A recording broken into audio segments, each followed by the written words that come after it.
What's up, guys? It is Brandon the Hybrid Guy, and I'm going to give you a little helpful info and tips on the water system in your camper. I've actually gotten a few email or Facebook messages, people asking me about what to do when filling up with water and the hot water heater and everything like that. So I'm running out of daylight today. I'm trying to get a lot of stuff done to this camper for the season.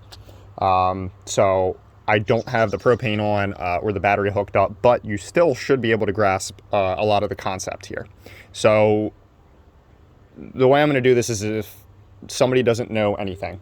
I'm sure a lot of you on here already know how to do this. It won't apply to you.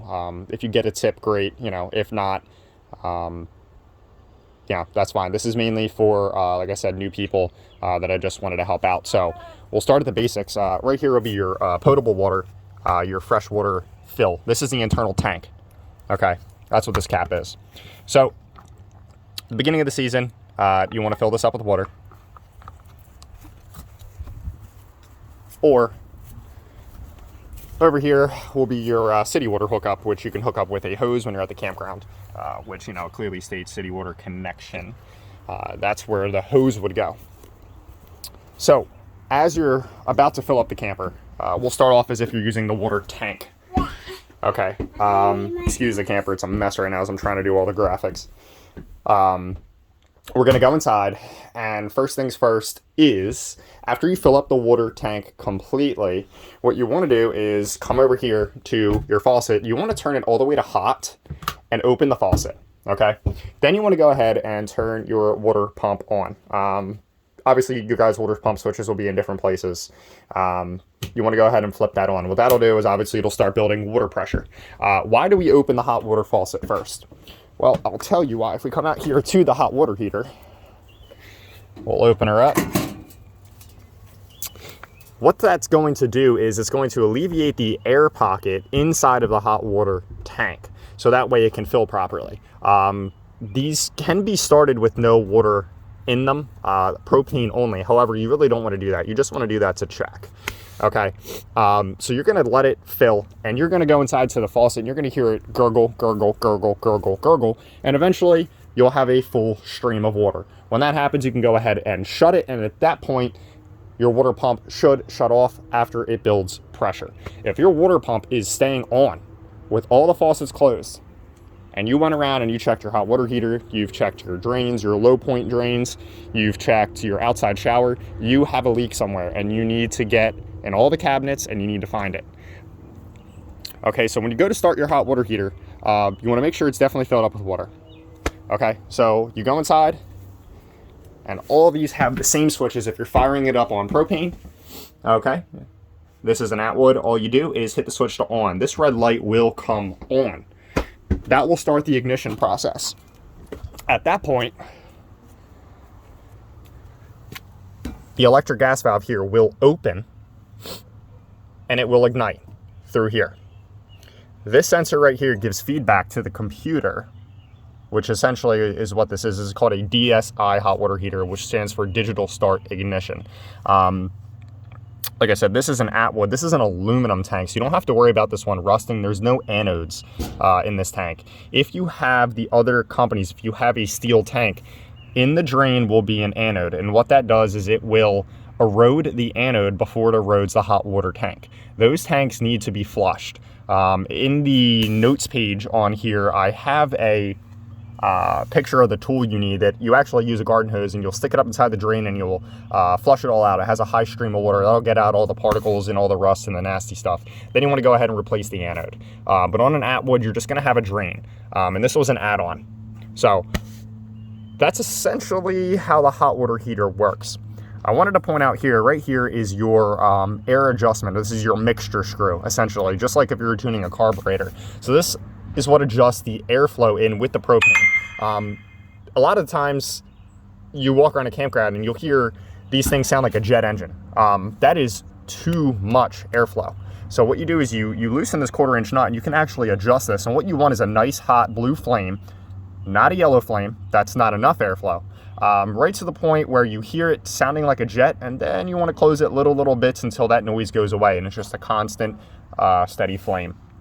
And that's another thing that a lot of people miss. That's something you can easily do yourself. Okay, so what goes into draining it? So when you're done at the campground for the weekend, what you want to do is go ahead and shut your water pump off and let the pressure out from the faucets. To drain your hot water heater, because you really don't want to leave water in there, this is an add-on valve. Some of you will just have a drain like this. That is fine. You can purchase this drain online. It's very cheap. It's a one-time install that goes in, and then all you do is loosen it. And I don't have any water in there right now, and that will actually drain. So right here is your, this is your pressure blow off. If the tank builds up too much pressure for any reason, this will blow off so that way your tank doesn't explode. So you can go ahead and open that up. And what that'll do is it creates air at the top, a pocket, so the water can actually drain. So it looks like I jacked the camper up a bit, so there may have been some leftover water in there. And that's how you drain your hot water heater. When you're done, you want to go ahead and shut that, and you don't want to leave that open. And that is a simple startup process for the water system on the camper. Another thing you can do is every camper has what's called a low point drain. That's obviously what its name says. It is the lowest point of the water system where you can drain all of your lines, otherwise the water stays in there. So in this camper, it's actually underneath, and they should have a valve. Somebody just put caps on these. I don't know why. You can see one's for hot and one is for cold. These will typically just have a little ball valve on them, and you open them up and you let the water drain out of the line, so it's not sitting in there while your your camper's sitting for a couple weeks. Some campers will have them underneath of the kitchen cabinet. That's where my last camper had them. Again, they're little pool valves. I've seen people post questions about those. If you see those little valves with going through the floor, that's what those are. So you can go ahead and drain the water when you're done at the campground. Sometimes they'll also be in the bathroom underneath of the sink. Depends on the camper, depends on the manufacturer, but they all will have them somewhere. So again, make sure those valves are closed when you go to fill the system up again, or your water pressure will just dump right out of those lines. So that is a little startup process on the water system, the hot water heater. I will get into diagnosing the hot water heater if it doesn't want to start. There's a couple things you can check. So I guess I'll give you that one right now while I'm at it. Inside here is the thermostat. All right, these are one of the more common things that go wrong. This is your gas valve here. This is what allows the gas in. This is the actual computer. So what you can check if it won't start is there is a 2 amp fuse here. That's one thing you can check first. But typically what goes bad is this fuse right here. You want to keep extras of these. You can purchase them online. And what this essentially is in case there's a flame backfire in here, it will melt this and it will shut the hot water heater off. It's a safety feature. And these do typically go bad often. The way you can check if yours won't ignite, if you flip the switch, if the light won't come on, or if it just stays on, which means it's essentially in error mode, you can actually take this wire off the end of the fuse, take the fuse off, put this wire directly to the thermostat. If your hot water heater fires, you know this is bad. And this you can see is brand new. This hot water heater did not work when I purchased the camper. Another reason why I got it cheaper. And that was a $3 fix that took hundreds of dollars off the price tag of the RV. Because hey, let's face it, if someone's selling an RV and the hot water heater won't fire, you can take, that's a $400 hot water heater. You can take that price right off the camper and they can't argue with you because it doesn't work. And I got home and there you go. It's a $5 fix. A lot of these things are very simple. So that is about everything on hot water heaters and the water system. If you guys have any questions, feel free to message me. Any ideas for videos? I'm going to be going over all systems on a camper. I'm going to show you how to buff, how to compound, how to wax. You can see this camper is extremely chalky. You can now, it's a mirror image, and this doesn't even have wax on it. This is still from last season. You can actually hear it's still dirty. I'm going to go over the proper way to clean your awning. Pretty much anything you guys want to see. How to replace the batteries, how to replace the propane tanks, how to replace handles. I have a few handles on here that still need to be replaced. You can see that they're quite chalky. I did go around when I get a camper and I replace all the plastic things that get worn out, like the latches. Went ahead and replaced this, made it look brand new again.